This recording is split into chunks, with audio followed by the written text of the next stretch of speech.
Hello and welcome to Daily Bites with your host, Mr. Bites.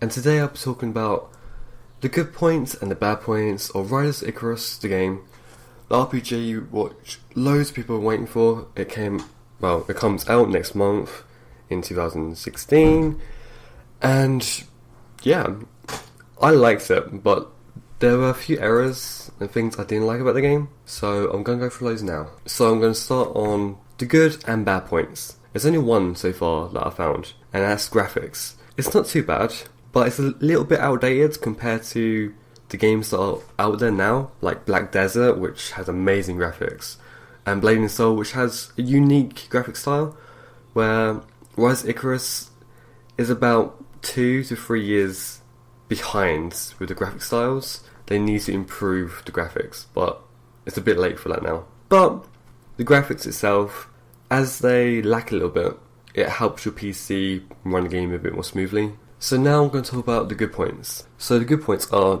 the melt combat. A lot of games do not have melt combat, and when they do, they put in late and it feels a bit of a replacement or a letdown. But this game applies it straight away into the game, as soon as you hit about level 6, 7. And yeah, it's unique. You have two types of melt combat. You got the ranged and you have the melee version. The ranged, it feels good, but it needs a bit more speed to it because it feels a bit slow for firing arrows. And then the melt combat when you use a melee, the spear, it feels a bit off because the tab targeting doesn't work with half the skills for it. And then another good point is the amount of tameable mounts in the game. There's loads of mounts. There's a good 30 at least, and you can be busy for hours trying to tame all of these. And there's all different types, like wolves for instance. There's about 7 types of wolves, all different colours, different grades. And then I'm going to continue this mount sort of theme, because another good point is you can convert any mount you like into a pet. It also changes size, it goes really small, but you can make a dragon be your pet, so you have a little tiny dragon following you around, or you can turn a massive unicorn into a little tiny like donkey sort of thing, which will follow you around, which that's pretty cool. And then again, the gem system in the game is rather unique, because you tame pets, and then you can turn those mounts, you turn those mounts into gems. The stats are based on what type of pet it is, so if it's a wolf, it's going to be more attack based. If it's a tiger, it's more critical. If it's a tail, it'll be more defense. And the stat from it, so like 10 attack for instance, will be based upon the pet's level. So a level, say 20 wolf, which is a 1 star, so it's quite common, will give you about 40 to 50 attack from 1 gem. That is really awesome. I love that fact. So now we're going on to the bad points, and there's more bad points than good points, which is kind of upsetting. So the bad points for me were the game isn't open world, which isn't a big deal, but there's lots of walls on the maps. As the world is divided into maps instead, you can't expect to be able to fly around on that map without getting stuck. But I ran into loads of walls which shouldn't have been there, because, well, if you're making flying a part of the game, you let people fly anywhere on the map. So if you block them from flying there, it kind of beats the object of flying around. And then, again, some of the textures in the game have errors, where shadows point in random directions. I was one bit of my video where every direction there were shadows pointing, like every direction there was going everywhere. It's like, why?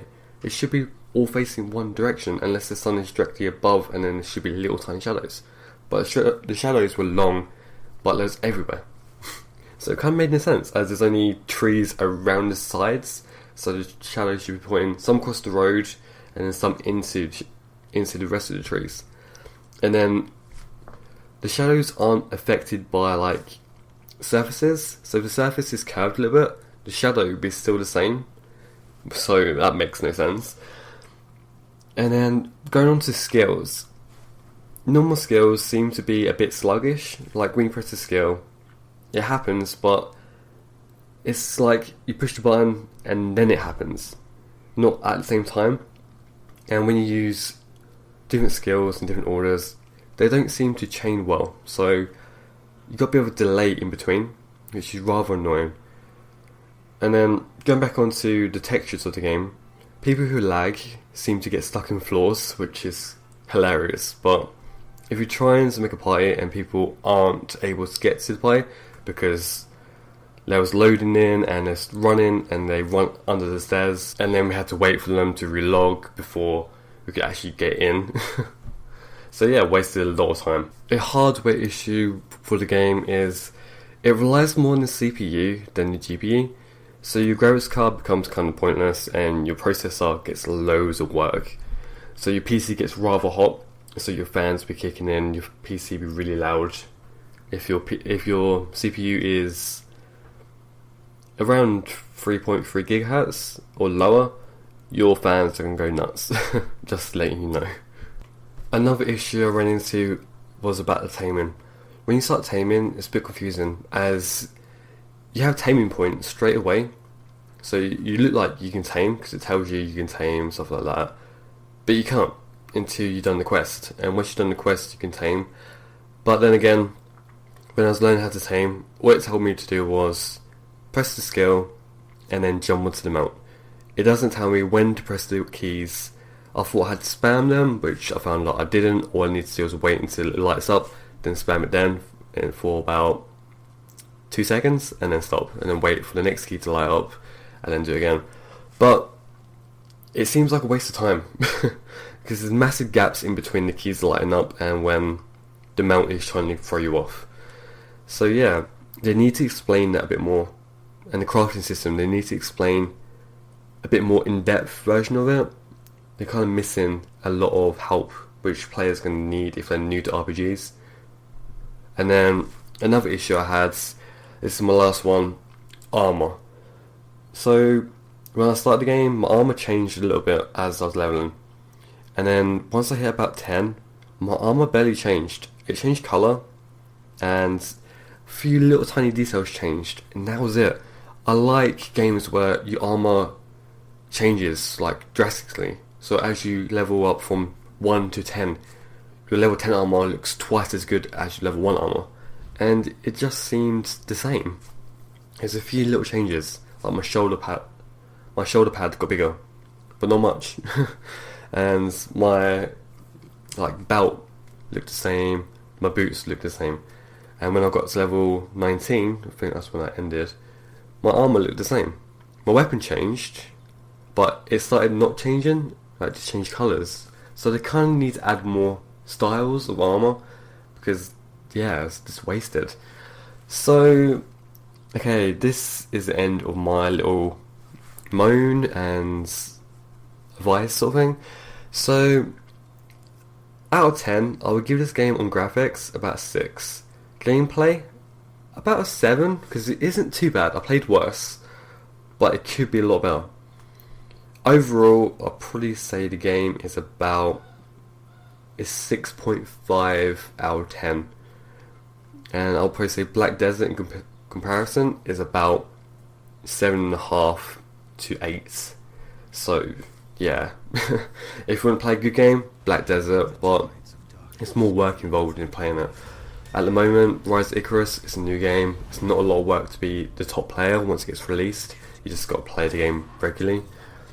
So yeah, it's worth playing, worth having a look, but don't get your hopes up about it. There are issues which need to be fixed. Oh yeah, there's one more issue that I've realised. Some mobs were bugged out like crazy. I had mobs standing around with the arms spread out. It's like, okay, do you want a hug? And they didn't do anything. That was in the vampire area, I believe, if I remember correctly. And yeah, they need to fix that. Anyways guys, you've been watching Daily Bytes with your host Mr. Bytes. And please like and subscribe for more videos. I love making videos for you guys, so please keep watching.